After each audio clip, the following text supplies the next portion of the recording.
il est possible que bientôt je fasse une partie 2. Parce que vraiment j'ai fait qu'effleurer ce qui est en train de se passer. Mais que si cette vidéo marche, parce que ça m'a vraiment demandé du temps. Voilà 2 mois après ma vidéo sur la suite d'Hunter x Hunter. Tout ce que vous avez demandé dans les commentaires c'est pourquoi la partie 2 en fait. Et comme promis, dû au succès de cette vidéo, je suis obligé de vous donner ce que vous demandez le plus. Du coup, wesh les BG, les chabatteurs, c'est le Crotal. Et bienvenue à la suite d'Hunter x Hunter.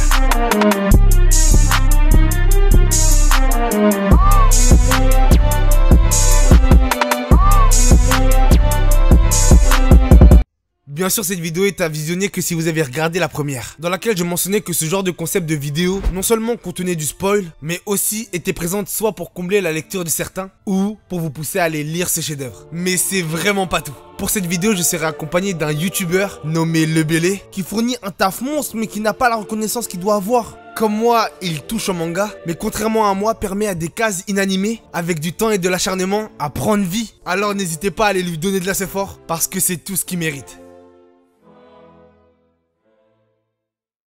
Nous avons pu comprendre précédemment la constatation de Kurapika par rapport à tout ce qu'il a dû faire et tout ce qu'il a perdu pour en arriver là. Mais aussi comprendre sa résolution à s'occuper personnellement du 4e prince de Kakin, Strelenic Oikoro.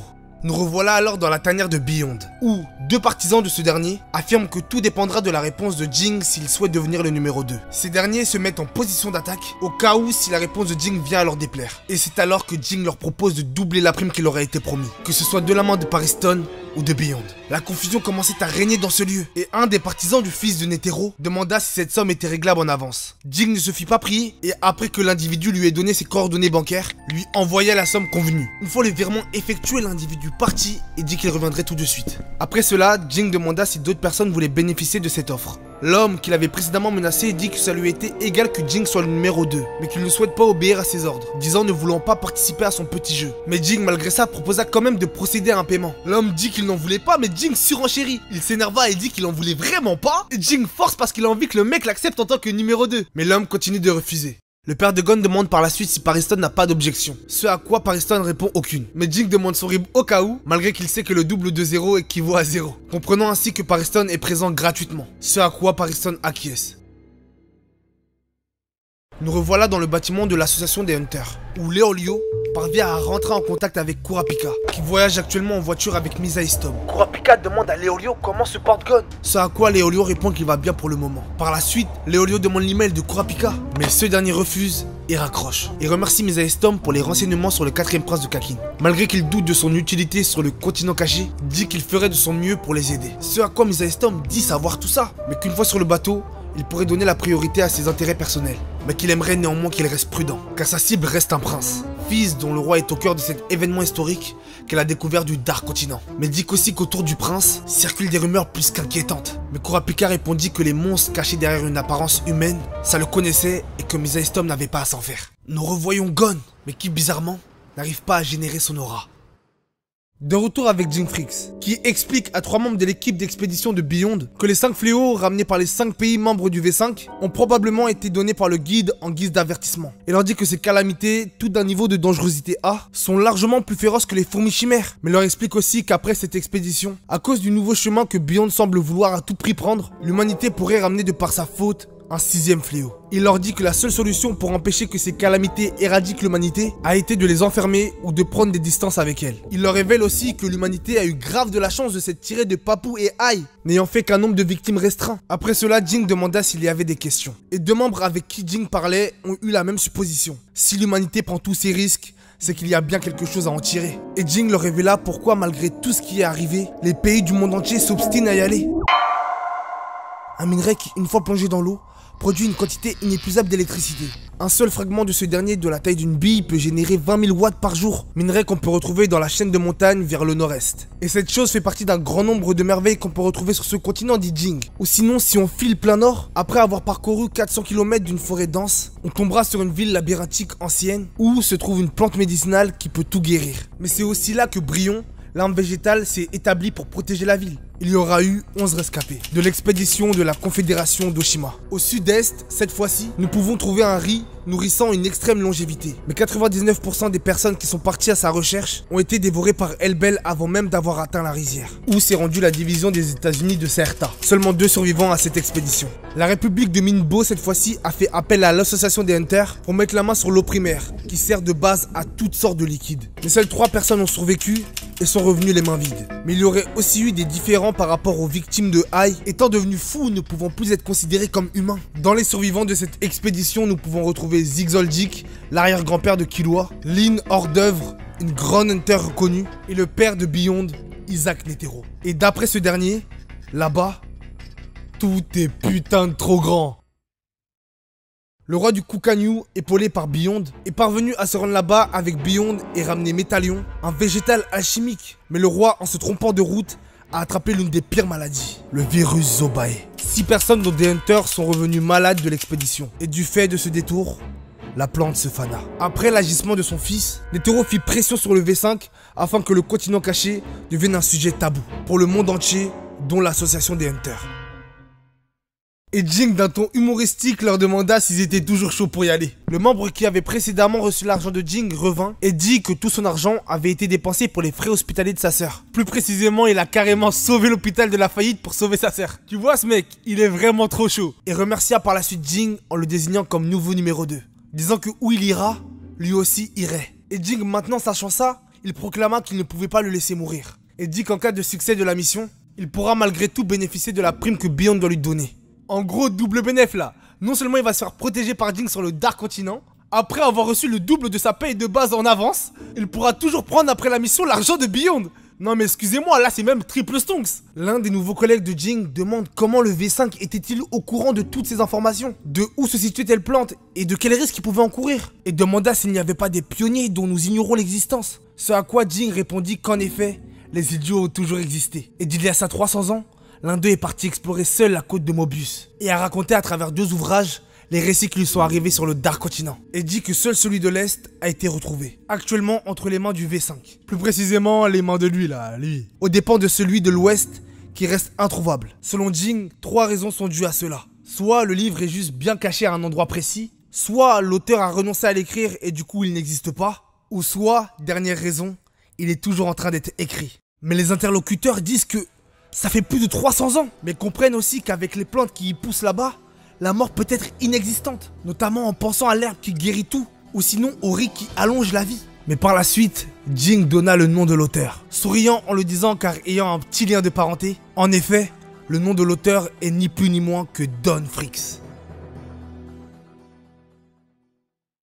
Gon vient appeler son père par rapport à ce qui lui arrive, lui expliquant qu'il n'est plus en mesure de générer son aura ou même de la ressentir. Jing répond à ça en lui disant que lorsqu'ils se sont vus, il avait bel et bien une aura. Mais lui explique que son combat contre Pitou, dû notamment à son pack de naines, lui a fait reprendre un stade normal. Gon comprenant ainsi que ses chocos, avant ouverts grâce à Wing, sont maintenant fermés, l'empêchant de voir ou de ressentir son aura. Mais son père lui explique qu'il était tellement prêt à tout perdre lors de ce combat qu'il devrait se réjouir de n'être que devenu normal et qu'il ne devrait pas en demander plus car il aurait pu lui arriver pire. Et il conseille alors à Gon de saisir cette opportunité pour trouver enfin ce qu'il pourra faire dans la suite de son aventure. Gon tient compte des conseils de son père et vient à retourner sur l'île de la baleine retrouver Tante Mito, reprenant petit à petit ses marques au milieu de sa famille. Mito vient interroger Gon lui demandant s'il n'aurait pas voulu accompagner son père. Il répond à ça en disant que s'il était en mesure d'utiliser son haine, il aurait peut-être pu l'accompagner après l'avoir rencontré. Mito demande pourquoi et Gon répond à ça que son objectif principal n'était pas de rencontrer Jing, mais plutôt de parvenir à le retrouver. Mais explique aussi que lorsqu'ils se sont vus, après avoir été de plus en plus heureux de discuter avec lui,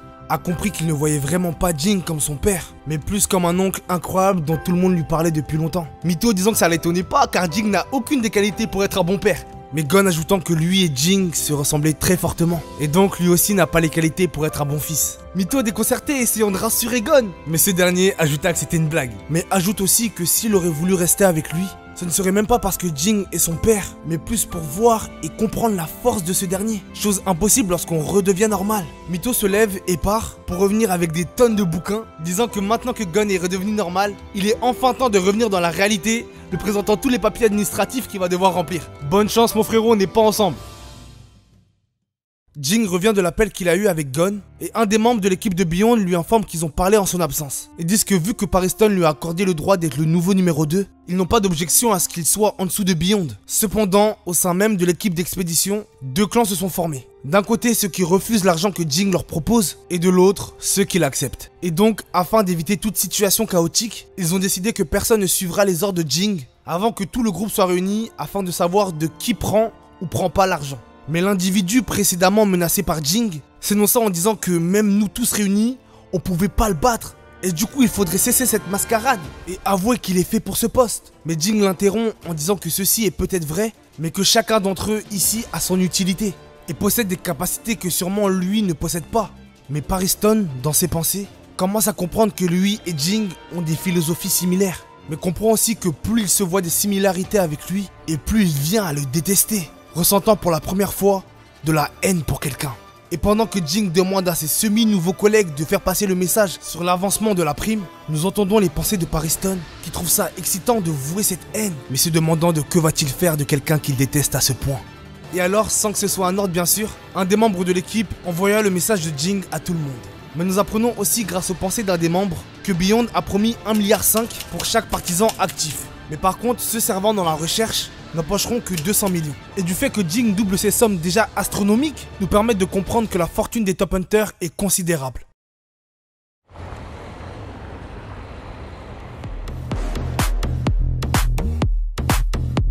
Pendant ce temps, dans un club, l'intendant de Srerenich repère et invite deux jeunes filles dans l'hôtel de ce dernier. Invitation qu'elles acceptent.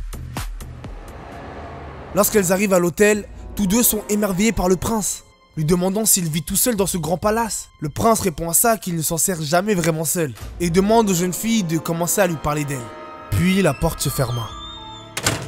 Par la suite, nous entendons Srerenich sous la douche parlant au téléphone avec un certain Mark, lui demandant où a-t-il trouvé ces femmes, ne sachant que parler de mode et de sexe, disant qu'elles n'étaient en aucun cas cultivées, et demande à Mark que la prochaine fois, il devra lui ramener un couple de femmes qui, au minimum, connaît la capitale de Kakin. Ou sinon, c'est comme s'il parlerait à des singes. Et lorsque nous voyons du sang partout dans sa salle de bain, justifiant le fait qu'il se lave, il demande à Mark, son intendant, de ramener d'urgence deux autres filles. Puis Cheadle dans son bureau reçoit un appel du directeur international des permis, lui demandant stipuleusement de faire signer à Beyond un contrat où s'il vient à le rompre, il encourra une peine à perpétuité derrière les barreaux. Cheadle acceptant cela, mais le directeur tient à souligner que si Beyond vient à s'échapper et qu'il parvient à mettre la main sur une denrée du Dark Continent, informant par la suite le monde de cet exploit, du fait de cela, un avenir sombre attendrait l'association des Hunters. Cheadle acquiesçant à avoir compris. La présidente des Hunters sera alors dans la prison de Beyond, lui présentant le contrat qu'il lit instantanément. Et il dit avoir eu raison, car précédemment avait prédit que les Zodiacs travailleraient avec lui. Cheadle répond oui, mais dit qu'il s'est trompé sur le fait qu'il allait être libéré. Et qu'au contraire, il sera tout le temps surveillé 24 heures sur 24 et qu'il sera accompagné de gardes armés en permanence. Et qu'il portera un bracelet électronique pour qu'il sache où il se situe. Mais Beyond, continuant à lire son contrat, aperçoit que toutes les découvertes et captures auxquelles il aura contribué seront attribuées au V6. Mais malgré cela, regarde Cheadle et signe le contrat.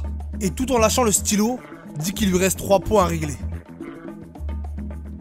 Pendant ce temps, retour sur la voiture transportant Kurapika et Misa Estom. Et ce dernier demande à Kurapika ce qu'il compte faire au prince après avoir récupéré les yeux écarlates. Et Kurapika répond à ça qu'il veut juste récupérer les yeux de ses congénères. Mais Misa Estom, souhaitant savoir jusqu'où ce dernier pourrait aller, lui demande que ferait-il si le prince venait à résister. Et Kurapika le regarde d'un coup fixement, disant avoir connu 2 personnes prêtes à mourir pour ce qu'ils venaient récupérer, mais ont finalement changé d'avis et ne sont pas mortes. Et dit que ça sera du même cas pour le prince.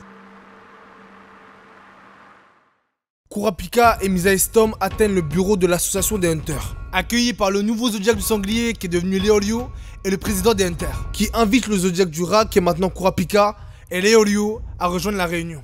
Cheadle alors, une fois les 12 Zodiacs réunis, révèle leur objectif et leur explique que leur mission, une fois là-bas, sera de capturer une des 5 calamités, tout en survivant au voyage retour et devant faire face à Beyond durant le processus. Cheadle vient demander s'il n'y a pas de questions. C'est alors que Kurapika lève la main et lorsqu'il est autorisé à parler, demande aux Zodiacs s'ils sont parvenus à identifier les alliés de Beyond au sein de l'organisation. Il explique par la suite le raisonnement de sa question, disant que Beyond s'était préparé à la mort de son père, et donc devait avoir planifié son implication au sein de l'organisation à l'avance. Il confirme également la théorie selon laquelle Pariston et les Hunters à sa botte seraient des alliés du fils de Netero. Misa et Stom, se rendant compte que les déclarations de Kurapika pourraient entraîner de certaines complications, lui demande de le suivre à l'extérieur, ce que Kurapika accepte. Une fois dehors, il lui révèle que lui et Cheadle étaient arrivés au même raisonnement que lui a eu précédemment. Elle suppose que Kurapika a compris qu'il y avait sûrement une taupe au sein même des Zodiacs travaillant pour Beyond, et demande à ce dernier, pour ne pas compromettre ses plans, de ne plus parler de ça à l'avenir. Ce à quoi Kurapika répond qu'il est d'accord. Nous voilà un mois plus tard lors du 289e examen Hunter. Plus précisément, nous sommes lors de la dernière épreuve. Dû au succès qu'a fait l'annonce de Beyond au sujet du Dark Continent, cette année plusieurs candidats ont décidé de devenir Hunter rien que pour y aller. Mais aussi cette année, plusieurs candidats étaient des infiltrés envoyés par Pariston. Et les Zodiacs, le sachant très bien, ont conçu une épreuve simple, mais à double tranchant si vous échouez.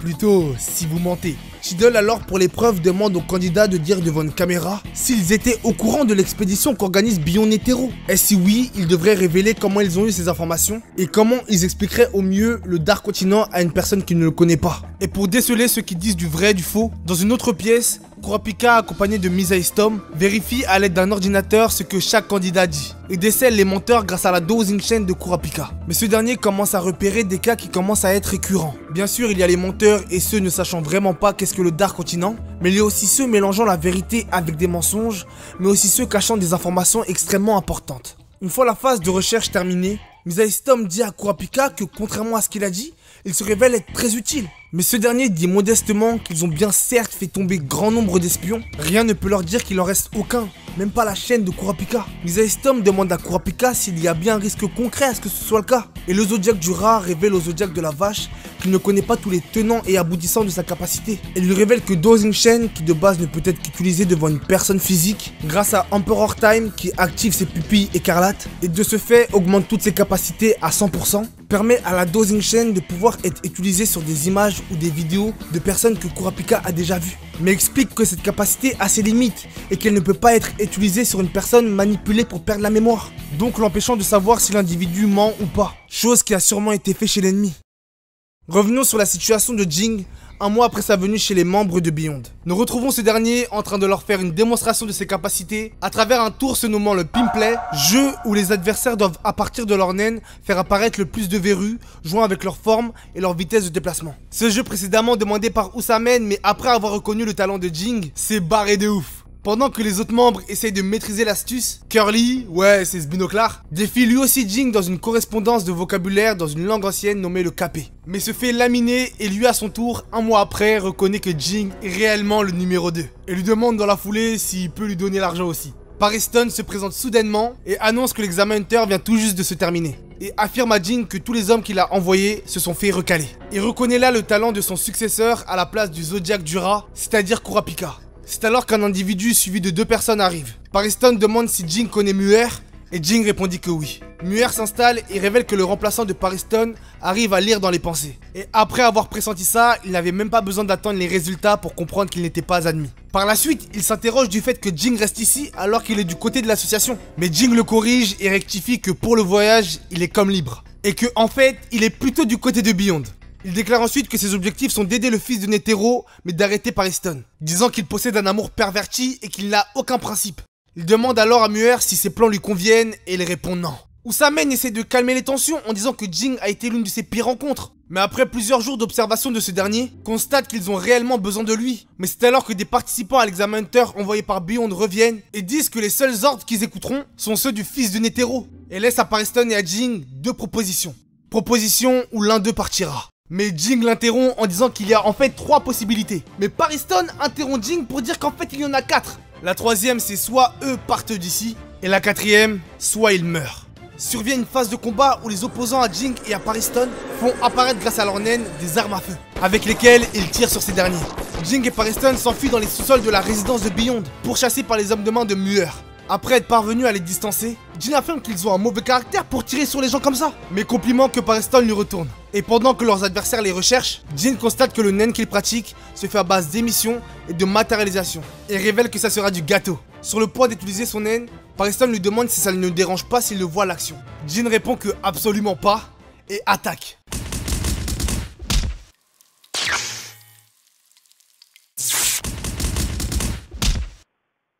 Mais Pariston remarque que le nen que Jin vient d'utiliser était le coup de Leolio. Pariston demande alors à Jin si sa faculté est de recopier le nen des autres. Mais Jin révèle que c'est bien plus simple que ça, et que après avoir reçu un choc de nen, son don est de pouvoir le recopier. Et explique à Pariston qu'à travers son don, il ne fait pas que recopier, mais comprend jusque pourquoi l'utilisateur a créé ce Hatsu. Là étant le cas de Leolio, assimile qu'il veut devenir médecin, et que cette faculté se base à peu près sur une sorte d'auscultation échographique, et grâce à cette dernière, repère où sont les derniers opposants.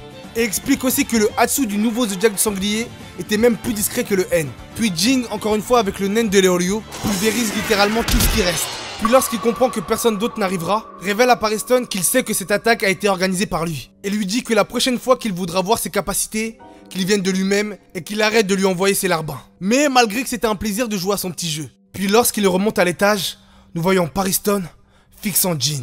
Mais c'est alors qu'en remontant, la machine que Jin avait précédemment remarquée vient à leur parler. Son nom est Golem et personne n'a jamais vu son visage. Ce dernier explique après que Jin ait compris toute la manigance, sa capacité de nen, et dit que son Hatsu repose sur un système de John type utilisable qu'avec d'autres utilisateurs de nen. Et explique que c'est lui qui a créé les armes qu'il a vues basées sur le nen de l'émission. Mais révèle aussi sa capacité à pouvoir générer un canon à son bras, avec lequel si un utilisateur de l'émission s'installe à l'intérieur, pourra décupler sa puissance de feu. Après que Golem ait terminé son explication, Jin demande à Muer de convaincre ses partenaires à prendre l'argent, étant le chef de tous les mercenaires travaillant pour Beyond. Mais Muer explique qu'il était d'accord que Jin devienne le numéro 2, jusqu'à ce qu'il propose de l'argent pour le devenir. Et révèle que les soldats de sa brigade et lui-même apprécient la confiance mutuelle plus que tout. Et les rumeurs selon lesquelles certains d'entre eux pourraient se faire acheter, après que l'un des leurs ait pris l'argent que Jin propose, pourrait briser cette confiance-là. Et le fait que Jin jette son argent comme si de rien n'était, a suscité le mépris de ce dernier parmi le groupe.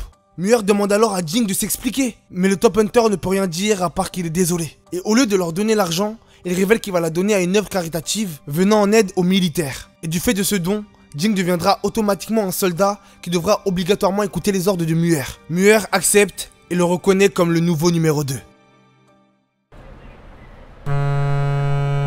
Srerednich reçoit un appel de son frère aîné, Benjamin. Alors qu'il lutte carrément avec un lion, lui révèle que leur père a accepté leur décision. Et que donc le prince qui reviendra vivant de la traversée vers le Dark Continent deviendra le nouveau roi. Srerednich remercie Dieu et indique à Benjamin qu'il pourra enfin se débarrasser de tous ces déchets merdiques qui lui servent de frère. Et déclare à son frère aîné que le roi, ce sera nul d'autre que lui. Benjamin rigole et suppose que son frère a pris une quelconque drogue, pensant déjà pouvoir gagner. Et explique à Srerednich qu'apparemment, un messager de leur père passera pour leur transmettre les conditions de ce qui va advenir. Mais explique aussi que ce sera lui qui éliminera son frère cadet, le brisant les os un par un. Srerednich raccroche et Benjamin tue le lion. Puis nous voyons en arrière-plan de Srerednich une femme se faisant tatouer. Le 4e prince reçoit alors un appel de Theta, l'un de ses gardes du corps, révélant que les 5 membres de sa garde rapprochée ont réussi l'examen Hunter.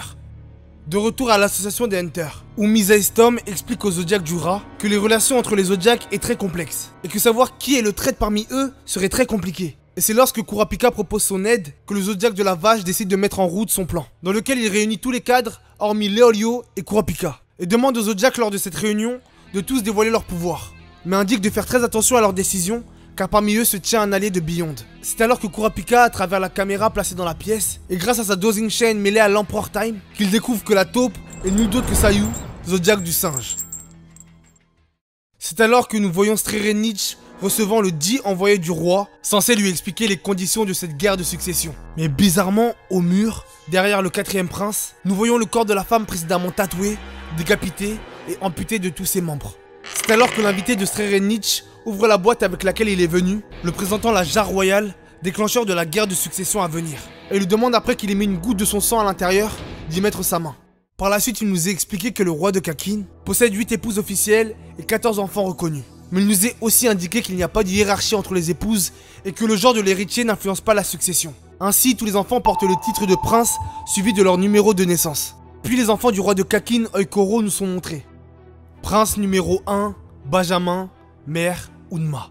Prince numéro 2, Camilla, mère, Juazuru. Prince numéro 3, Sholai, mère, Tosholei. Prince numéro 4, Srerednich, mère, Unma. Prince numéro 5, Tsubepa, mère, Juazuru. Prince numéro 6, Taizon, mère, Kotolono. Prince numéro 7, Zululusu, mère, Jua Zulu. Prince numéro 8, Saleh Saleh, mère, Cinco Cinco. Prince numéro 9, Eichenberg, mère, Jua Zulu. Prince numéro 10 et 11, Kacho et Fugetsu, mère, Seiko. Prince numéro 12 et 13, Momodze et Marayam, mère, Sevenchi. Et Prince 14, Wubble, avec sa mère, Oito. Puis nous voyons Srerenich réalisant le rituel lui permettant de participer à la guerre de succession. Et après avoir mis son sang et sa main dans la jarre, une fée de naine soudain apparaît, lui plaçant une sorte d'œuf à l'intérieur de la bouche. Puis partit et l'intendant du roi dit que c'était fini.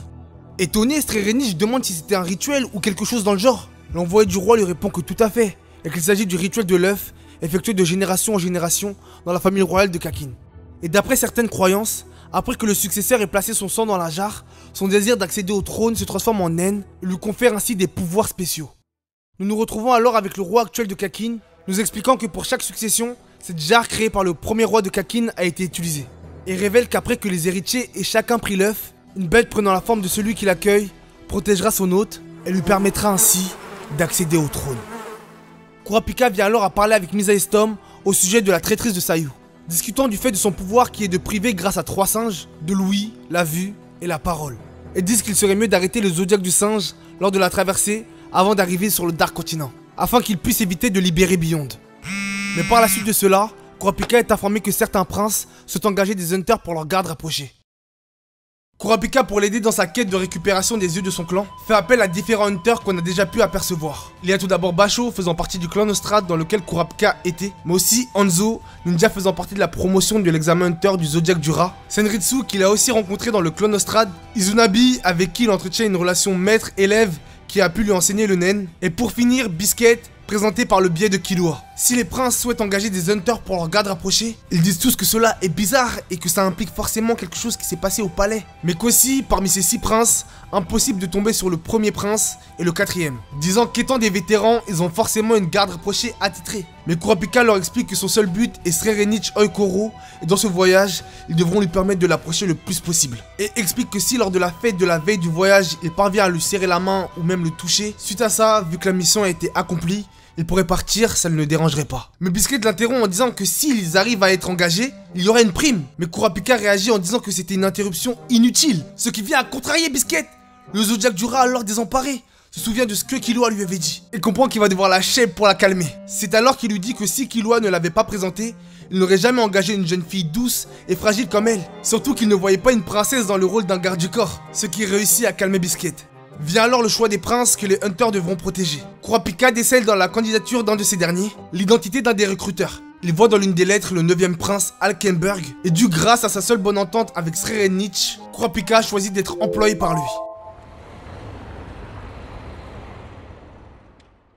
Une fois sur le lieu du rendez-vous que l'employeur a fixé, c'est avec stupeur que Kurapika apprend que celui qui souhaite l'engager n'est pas le 9e prince, mais le 14e prince, Wubble. Plus précisément sa mère, qui révèle par la suite à Kurapika que le voyage servira de Battle Royale et que le dernier prince encore en vie sera le nouveau roi. Elle explique alors que les princes les plus âgés ont déjà leurs agents et leurs contacts et que cette guerre de succession à venir pour elle et sa fille, c'est comme une mise à mort. Kurapika vient lui demander mais pourquoi ne pas se retirer de la course? Mais elle explique que le roi a décidé que tous les princes qui ne participaient pas à la guerre seraient déshérités et par la suite fondus en larmes. Et dit s'être fait passer exprès pour Alkenberg car toutes les personnes voulant le protéger sont peut-être bons.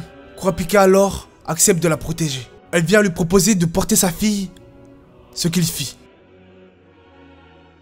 Puis nous voyons l'attitrement de Basho et les autres. Basho se retrouve avec le 7e prince, Zululusu. Biscuit se retrouve avec le 13e prince, Marayam. Izunabi se retrouve avec le 6e prince, Taizon. Hanzo se retrouve avec le 12e prince, Momodze. Et Senritsu se retrouve avec le 10e prince, Kachu. Bienvenue au combat qui rentrera dans l'histoire, opposant Kuroro à Hisoka, le Floor Master.